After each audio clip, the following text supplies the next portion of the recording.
কোটা বিরোধী আন্দোলন 2024 কেন বাংলাদেশ সরকার এটি অনুমোদন করছে না? ভেবেছেন কেন?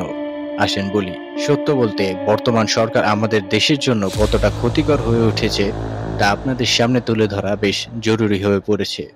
কোটা বিরোধী আন্দোলন 2024 শুরু হয়েছিল যখন শিক্ষার্থীরা সরকারি চাকরির ক্ষেত্রে বিদ্যমান কোটা ব্যবস্থার বিরুদ্ধে প্রতিবাদে রাস্তায় নেমেছিল।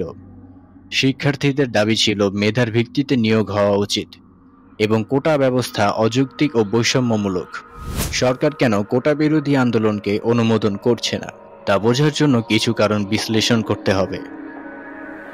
কারণ নাম্বার 1, ক্ষমতা বজায় রাখা। কোটা ব্যবস্থার মাধ্যমে সরকার কিছু নির্দিষ্ট শ্রেণী জনগণের সমর্থন লাভ করে। এই শ্রেণীর মানুষরা সরকারের প্রতি আনুগত্য প্রকাশ করে, যা তাদের ক্ষমতা ধরে রাখতে সাহায্য করে। কারণ নাম্বার 2, প্রভাবশালী গোষ্ঠীর চাপ। ক্ষমতাসীন দলের প্রভাবশালী নেতারা এবং তাদের পরিবারের সদস্যরা কোটা ব্যবস্থার সুবিধাভোগী। তারা চান না এই ব্যবস্থা পরিবর্তন হোক, কারণ এটি তাদের স্বার্থ রক্ষা করে। 3, সামাজিক উত্তেজনা। কোটা ব্যবস্থা পরিবর্তন করলে সমাজে বিশৃঙ্খলা ও উত্তেজনা সৃষ্টি হতে পারে, যা সরকারের পক্ষে বিপজ্জনক হতে পারে। কোটা ব্যবস্থার কারণে মেধাবী শিক্ষার্থীরা তাদের প্রাপ্য সুযোগ থেকে বঞ্চিত হচ্ছে, যা দেশের উন্নয়নে বাধা সৃষ্টি করে।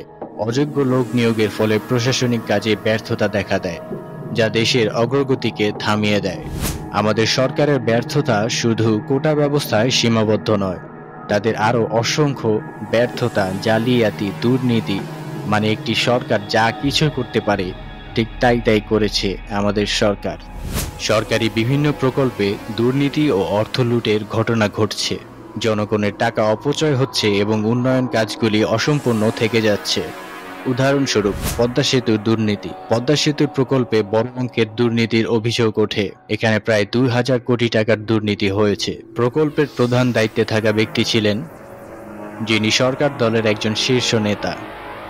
ডিজিটাল বাংলাদেশের অপ্রকাশিত খরচ।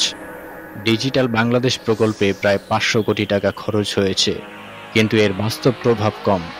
এই প্রকল্পের দায়িত্বে ছিলেন যিনি সরকারের একজন গুরুত্বপূর্ণ ব্যক্তিত্ব। স্বাস্থ্য খাতে অব্যবস্থা। কোভিড-19 মহামারীর সময় স্বাস্থ্য খাতে সরকারের অব্যবস্থাপনা স্পষ্ট হয়ে ওঠে। হাসপাতালগুলিতে পর্যাপ্ত সেবা নেই, চিকিৎসা সরঞ্জামের অভাব রয়েছে। কোভিড-19 মহামারীর সময় প্রায় 1000 কোটি টাকার দুর্নীতির অভিযোগ উঠেছে। স্বাস্থ্য মন্ত্রণালয়ের দায়িত্বে থাকা এই দুর্নীতির সাথে সরাসরি জড়িত ছিলেন।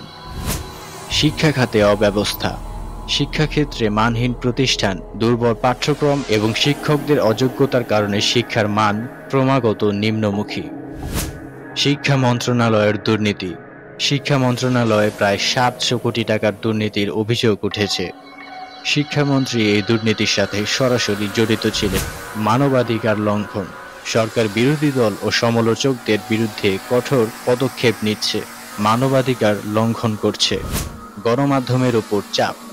স্বাধীন সাংবাদিকতা বাধাগ্রস্ত হচ্ছে, যার ফলে সঠিক তথ্য জনগণের কাছে পৌঁছাতে পারছে না। সরকার বিরোধী কোনো খবর প্রচার করতে গেলেই সাংবাদিকদের হয়রানি করা হচ্ছে। প্রায় 100 জন সাংবাদিককে গত বছর নির্যাতন করা হয়েছে। তথ্যমন্ত্রী এই ঘটনার সাথে জড়িত ছিল।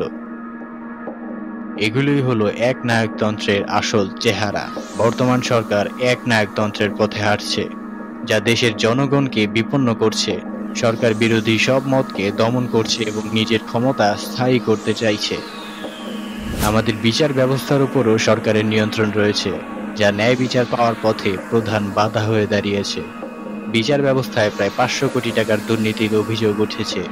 প্রধান বিচারপতি এই দুর্নীতির সাথে জড়িত ছিলেন। কোটা বিরোধী আন্দোলন 2024 আমাদের দেশে যে কতটা গুরুতর সমস্যা রয়েছে তা প্রমাণ করে দেয়।